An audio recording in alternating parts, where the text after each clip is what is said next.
Бул свайлик үйгө барган чечип салбаңыз, а? Бул деген эртең кеч кезең баягы күгүн киргенде караңгыда бул жерге жарык бергенде сиздин баратканыңыз жолдон билинет.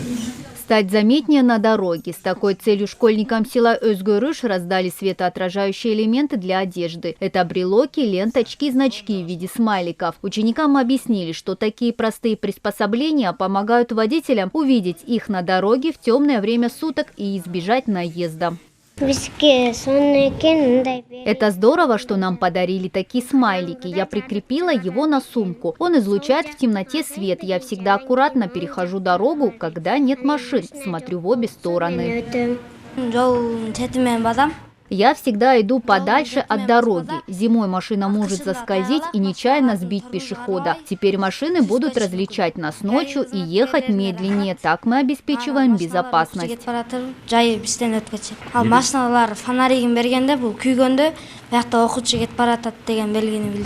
Светоотражающий элемент позволяет водителю заметить пешехода на расстоянии от 150 до 300 метров. В прошлом году от наезда автомобилистов в области погибли 5 детей, поэтому профилактические меры ужесточаются.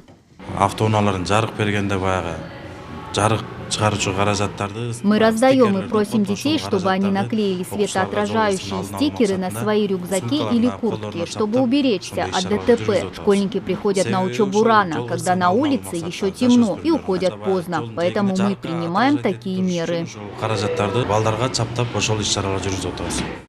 Акция прошла в 21 школе Бакаятинского района. Ученикам провели познавательную лекцию о ПДД. Ношение светоотражателя должно стать привычкой. И будет хорошо, если фликеры начнут использовать не только дети, но и взрослые, говорят инспекторы.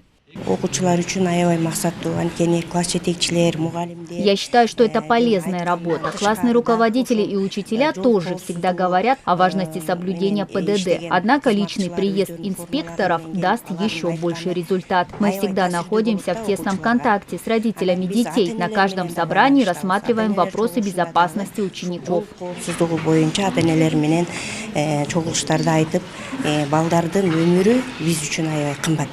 В прошлом году в Таласской области было зарегистрировано 38 дорожно-транспортных происшествий с участием детей. Для их предотвращения профилактические мероприятия проводятся во всех школах региона. Мадина Низамова, Кайнар Урмонов и Ният Эргешева, ЛТР, Таласская область.